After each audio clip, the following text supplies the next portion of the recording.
Three. Hello and welcome to our Cavedon Wines report for entrance to the South Korean market. My name is Samuel Youds. My name is Ben. My name is Michael. And my name's Rory. For the introduction on Cavedon Wines, wine has now become one of the most open drink categories in South Korea. Only 13% of all alcoholic beverages sales in South Korea are wine, with the majority being beer and spirits. This environmental analysis report will give insight into how Cavedon Wines can potentially cross over to South Korean wine market.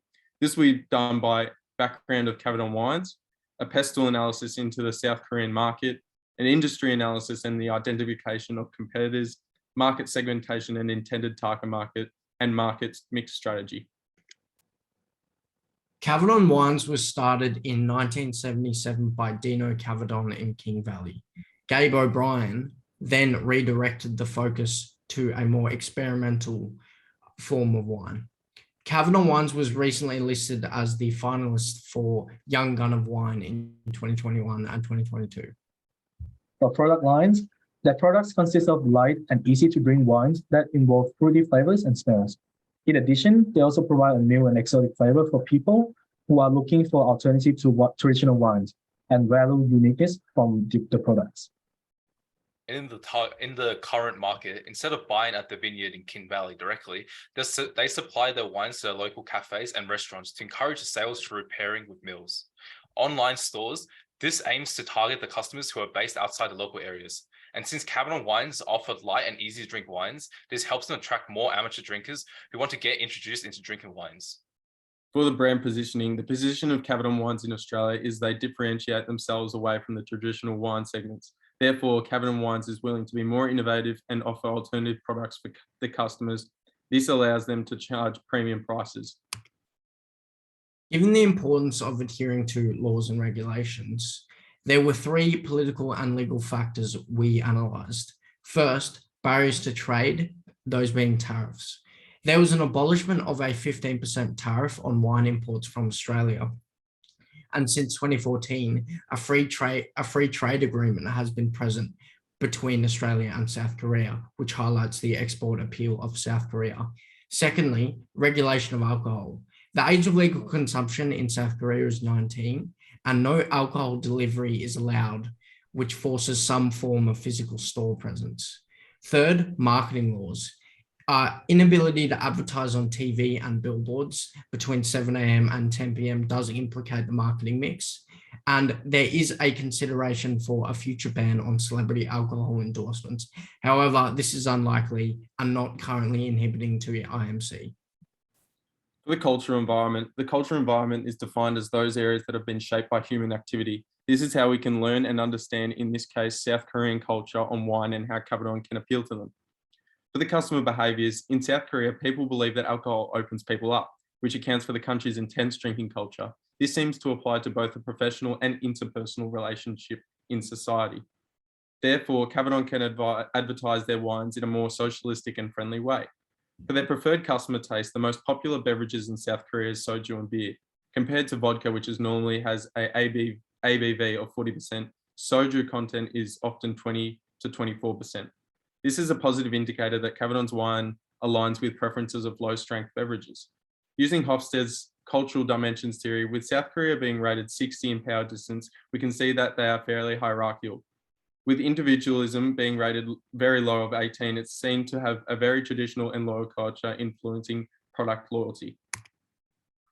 And for the economic environment, it is one of the most important measures. So we decided on 5 key areas, that being, Rory?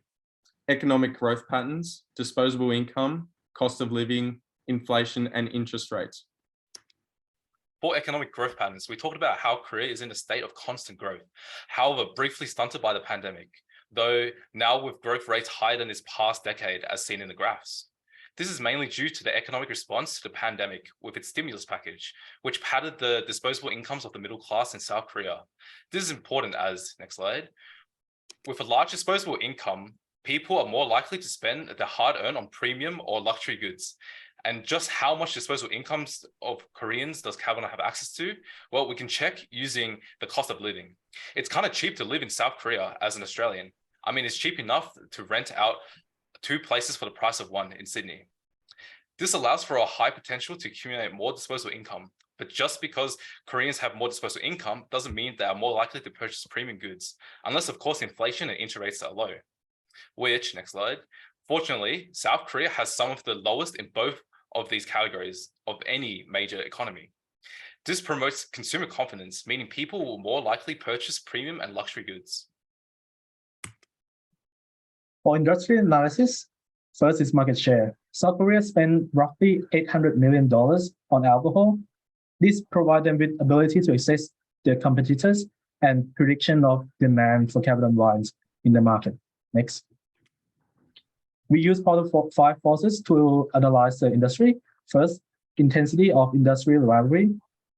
Imported wines from Australia is the main competitors for Cavedon wines. This is mainly Pinot Noir and Shiraz as the main type of wines.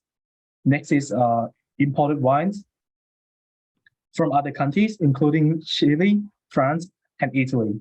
Australia ranked 5th in 2021 in terms of exports. Next. Threat for new entrants. This is considered low due to free trade agreements between South Korea and Australia, and also lower alcohol restriction, including ads and marketing. Threat of substitute goods. This is high due to wide range of options, including beer, soju, makgeolli. South Koreans often prefer local drinks more than foreign drinks. Next. The main identification of competitors. For wine, Elephant in the Room Partial Pinot Noir is one of the most popular Australian wines in South Korea. Their average price is between 10 to 15 Australian dollars. Next. For beer, Club is one of the most popular lager beers in South Korea. They are under the leading soju manufacturers, Lotte Shilsung Beverage. People often drink beers during hot summer as a refreshment. Next. Makgeolli, we use Hashang as one of the main competitors. They are traditional Korean sparkling wine. People often consider them as premium options, but young customers see Makgeolli to be outdated. Next. With the market segmentation target market, Hofstede's cultural dimensions implicate in-depth research to find the right consumers. 66% of South Koreans have drunk alcohol this year. For the demographic segmentation, increasing GDP and income illustrates need to target consumers over 30. 88% of 19 to 29-year-olds are drinkers. Sustainable growth in age segment means they should be incorporated into the target market. Healthier perception of wine for younger females. Moving on to Ben. Yep. For behavioral segmentations, we focus on party goers and effective target, aligning well with the flavor profiles of the wine. Due to Korean culture and consumer behavior, restaurants and cafes are popular drinking destinations, posing an extremely appealing target. 80% of wine consumption is done at home, emphasized as an immensely important segment to cater towards and market to. Next. In light of the 4 Ps of the marketing mix, Cavedon's entry and performance in South Korea revolves around their positioning.